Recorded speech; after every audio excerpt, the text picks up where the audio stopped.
अस्सलाम वालेकुम। अब यहाँ पे हम समरी करने जा रहे हैं माइटोसिस और मियोसिस की।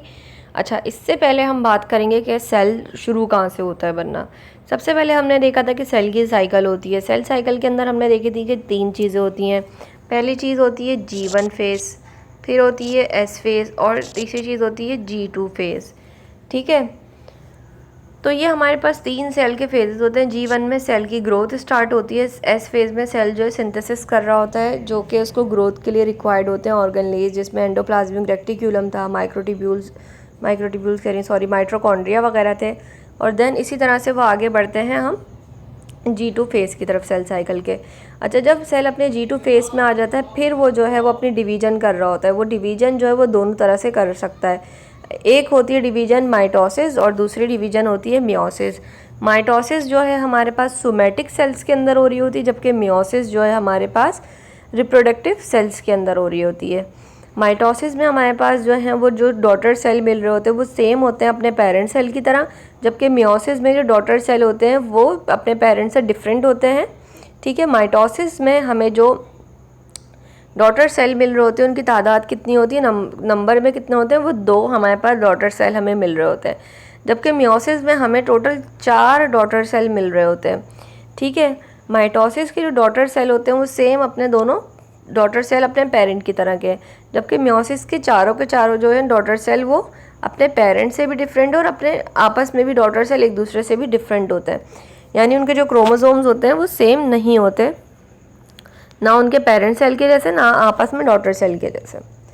अच्छा, अगर हम बात करें फेजेस की, माइटोसिस में हमारे पास 4 फेजेस थे, prophase, metaphase, anaphase, telophase.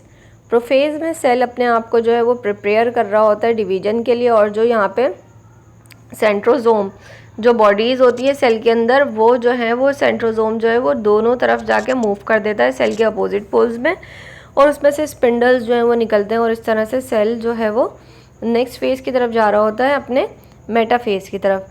Metaphase में जाने पे क्या होता है, जो सेल के अंदर क्रोमोसोम्स थे वो अपने आप को एक मेटा प्लेट के ऊपर अरेंज करना शुरू कर देते हैं। फिर सेल मूव कर जाता है एनाफेज़ में। एनाफेज़ में क्या होता है, सेल की जो है वो जो क्रोमोसोम्स होते हैं वो खींचना शुरू हो जाते हैं अपोजिट पोल की तरफ, और हमारे पास क्या है कि ये अपोजिट पोल पे खींचना शुरू हो गए। देन जब ये प्रॉपरली अपोजिट पोल की तरफ चले जाते हैं, फिर टीलोफेज जो है वो शुरू हो जाता है। टीलोफेज में दोनों सेल्स जो हैं वो डॉटर सेल्स का वापस से न्यूक्लियस बन जाता है। जो प्रोफेज के अंदर उनका न्यूक्लियस की वॉल जो है वो ख़त्म हुई थी, वो अब वापस न्यूक्लियर वॉल कह रही हूँ सॉरी मेम्ब्रेन जो ख़त्म हुई थी वो अब वापस न्यूक्लियर की मेम्ब्रेन जो है वो बन जाएगी। ठीक है, ये थी पूरी समरी इसकी 4 फेजेस की। इसके बाद होती है साइटोकाइनेसिस। साइटोकाइनेसिस से जो 2 डॉटर सेल बने होते हैं उनके बीच में क्लेवेज हो जाती है, वो टूट जाते हैं आपस में और 2 सेपरेट सेल बन जाते हैं।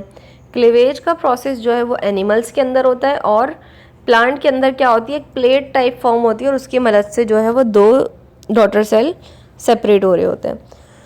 अब आ जाए मियोसिस के ऊपर। मियोसिस में भी सेम जो है वो प्रोसेस हो रहा होता है। कैसे हो रहा होता है, जिस तरह से माइटोसिस में हुआ, 4 फेजेस थे, prophase, metaphase, anaphase and telophase. Just difference किसका था यहाँ पे, क्रॉसिंग ओवर और साइनेप्सिस का था। क्रॉसिंग ओवर और साइनेप्सिस में क्या हो रहा होता है, जो हमारे पास क्रोमोसोम्स होते हैं वो हमारे पास 2 तरह के होते हैं, एक पेरेंट से आ रहा होता है और एक पेरेंट से आ रहा होता है। ठीक है, उनके अंदर क्या होती है कि वो आपस में एक दूसरे से क्रॉस ओवर करते हैं। यानी अगर ब्लू वाला क्रोमोसोम था वो समहाउ रेड के ऊपर जाके लग जाएगा, और रेड वाला क्रोमोसोम समहाउ ब्लू के ऊपर जाके लग जाएगा। ठीक है, ओके। देन सेम वही होता है, प्रोफेज के अंदर के न्यूक्लियर की जो मेम्ब्रेन है वो डिसअपेयर होना शुरू होती है। सेंट्रोजोम जो है वो अपोजिट डायरेक्शन में मूव होना शुरू हो जाते हैं, और जो हमारे पास क्रोमोसोम्स होते हैं वो अपनी जो है वो कंडेंस फॉर्म में आ जाते हैं। देन हमारे पास क्या होता है, क्रॉसिंग ओवर का प्रोसीजर होगा। क्रॉसिंग ओवर के प्रोसीजर के लिए के बाद जो है हमारे पास जो सेल्स होंगे वो मेटाफेज यानी मेटा प्लेट पे आके लगना शुरू हो जाएंगे, और देन हमारे पास जो है वो एनाफेज की तरफ हम मूव करेंगे। जब हम एनाफेज में जाएंगे तो हमारे पास जो है वो अपोजिट पोल्स के ऊपर क्रोमोसोम्स जो हैं वो जाके जमा होना शुरू हो जाएंगे। जो सिस्टर क्रोमेटिड थे वो टूटना शुरू हो जाएंगे। फिर उसके बाद टीलोफेज़ आएगा। टीलोफेज़ में प्रॉपरली जो है वो क्रोमेटिड्स जो हैं वो एक तरफ चले जाएंगे और जो जेनेटिक मटेरियल है वो बनेगा और वापस से जो न्यूक्लियर मेम्ब्रेन थी वो फॉर्म्ड हो जाएगी और इस तरह एक पेरेंट सेल से 2 हमें डॉटर सेल मिल जाएंगे जो कि पेरेंट सेल की तरह नहीं होंगे क्योंकि ये मियोसिस है। यहाँ मियोसिस का फेज़ 1 कंप्लीट हुआ। फिर जो हमारे पास 2 जो डॉटर सेल हमें मिले थे, अब वो दोनों डॉटर सेल के अंदर रेप्लिकेशन होगी और 2 से अब हमें जो है वो 2 और मज़ीद डॉटर सेल मिल जाते हैं। ठीक है, मियोसिस फ़ेज़ 2 बिल्कुल सेम वैसे ही होगा जैसा फ़ेज़ 1 था। देन हमारे पास हम कहते हैं कि हमारे पास जो क्रोमोसोम्स मिले माइटोसिस के अंदर वो हमारे पास थे डिप्लॉयड फॉर्म में, 2 की फॉर्म में थे, और जबकि हमारे पास जो मियोसिस के ज़रिए हमें क्रोमोसोम्स मिले वो हैं हैप्लॉइड की फॉर्म में। ठीक है, यहाँ पे सेम यहाँ पे मियोसिस एंड माइटोसिस की समरी डीवीएट डीएनए की रेप्लिकेशन होती है। माइटोसिस के अंदर नंबर ऑफ़ डिवीजन्स हमारे पास हो रही होती हैं जिसमें हमारे पास प्रोफेज़, मेटाफेज़, एनाफेज़ वगैरह है। Synapsis of homologous chromosomes does not occur. ठीक है, साइनेप्सिस जो है माइटोसिस में नहीं होती जबकि मियोसिस में साइनेप्सिस हो रही होती है। Number of daughter cells and genetic composition, जो डॉटर सेल होते हैं माइटोसिस के अंदर वो डिप्लॉयड होते हैं और जेनेटिकली जो है वो आइडेंटिकल होते हैं अपनी पेरेंट की तरह, जबकि मियोसिस के अंदर जो है वो हैप्लॉइड सेल्स होते हैं और जो कि आइडेंटिकल नहीं होते अपने पेरेंट की तरह, ना ही आपस में डॉटर सेल एक दूसरे से मिलते हैं, वो भी डिफरेंट होते हैं एक दूसरे से। अच्छा, एनिमल की बॉडी में क्या रोल है माइटोसिस का? मल्टीसेल्यूलर एडल्ट्स को अराइज करता है और एक जायगोट बनाने में काम आ रहा होता है।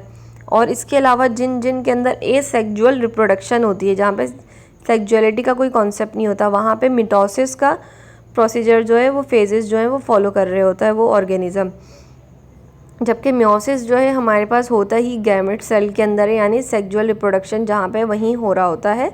और इसमें जो होते हैं हमारे बॉडी के जो गैमेट्स होते हैं, जिसमें हम बात करें अगर फीमेल की तो हम बात करेंगे एग्स की, और मेल की बात करें तो हम बात करेंगे टेस्टीज़ की।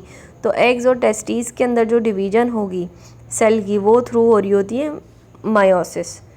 ठीक है, तो यहाँ हमारे पास इसका माइटोसिस और मियोसिस का टॉपिक जो है वो पूरा होता है।